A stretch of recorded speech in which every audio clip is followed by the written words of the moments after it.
बिस्मिल्लाहिर्रहमानिर्रहीम। शुरू ज़ात यकता के नाम से जो कुल कायनात का मुश्किल कुशा है।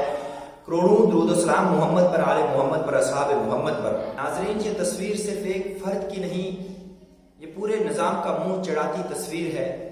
तौकीर गिलानी का बेटा अमेरिका में है, 100 दफ़ा अमेरिका में जाए, पढ़ने का हक है, बाप को बेटे से मिलने का हक है, बाप को बेटे को फूलों के साथ रिसीव करने का हक है, दुनिया में घूमने का हक है, दुनिया में पढ़ने का हक है, मुस्तकबिल बनाने का हक है।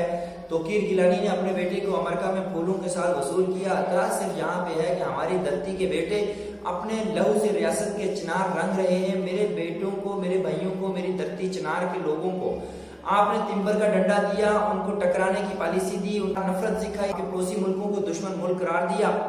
और इसके बाद आपने मज़ामत का रास्ता इख्तियार करने की तरगीब दी और उसके बाद अपने बेटे को फूलों के साथ अमेरिका में रिसीव किया और यहाँ इस धरती के बेटे मरना शुरू हो गए।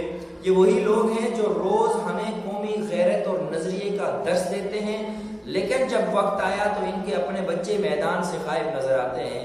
हमेशा जिनकी जबान से सुना कि जर्नैलों के बच्चे बाहर, जिनकी जबान से सुना कि वजीरों के बच्चे बाहर अयाशी कर रहे हैं, आज जब उन्हीं के बच्चों को मज़ामत का रास्ता छोड़कर कश्मीर की मुश्किल वक्त में कश्मीर को छोड़कर बरतानिया और अमेरिका में रूपोश होते, वहाँ पर नेशनलिटी हासिल करने की जद्दोजहद करते देखता हूँ, तो उनकी जबान से ये सुनने वाला ये नारा उनकी मुनाफिकत पर दलील साबित होता है। जर्नलों के बच्चे बाहर हैं, ये जुर्म है, वजीरों के बच्चे बाहर हैं, ये ज्यादती है। लेकिन अब पता लगा कि ये भी इसी कबील के लोग हैं, ये फ्राडिये हैं, इनके बच्चे बाहर, ये खुद किसी और मुल्क में अयाशी कर रहे हैं। रियासत के गरीब बच्चों का खून जमीन पर बहा दिया गया है। कभी किसी ने देखा कि इनके बेटे किसी एहतजाज में, किसी लॉकडाउन में, किसी महाज पर नजर आते हैं, गरीब के बच्चों के शाना बशाना खड़े हुए नजर आते हैं? नहीं, ऐसा कभी नहीं होता, क्योंकि इनके लिए कश्मीर सिर्फ सियासत है, कुर्बानी नहीं। नफरत का सौदागर तौकीर गिलानी ने पाकिस्तान मुखालिफ बयानिया बनाकर दरअसल अपनी अमरीकी मंजिल की राह हमवार की, फिर मुकद्दसात पर तबर्रा करके अपनी नेशनलिटी के लिए अपनी राह हमवार की और अमेरिका रातों रात भाग गए। ये कौम परस्ती नहीं थी, ये मौका परस्ती थी। इसने जिन मुकद्दसात की बेहरमती की तो इसका मकसद अवामी शऊर को बेदार करना नहीं था, बल्कि बैनुल अक़वामी शहरियत के दरवाजे खोलना था, जो आज हर शख्स ये उसका मकसद समझ चुका है। यही असल जुर्म है कि अपनी मट्टी, अपने ईमान, अपने शहीदों के लहू को अमेरिकी वीजे की कीमत पर बेच देना।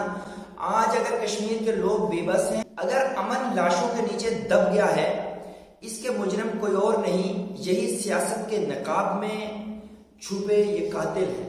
चिनार गवाह है कि ये खून कभी रायगा नहीं जाएगा। कौम याद रखेगी कि किसी ने कश्मीर को बेचा, कौन कश्मीर के लिए जिया, कौन कश्मीर के लिए मरा, कौन कश्मीर का मुकदमा लड़ता रहा, कौन कश्मीर के लिए सड़कों पर बैठा रहा, कौन कश्मीर के लिए सर्दी गर्मी को बर्दाश्त करता रहा।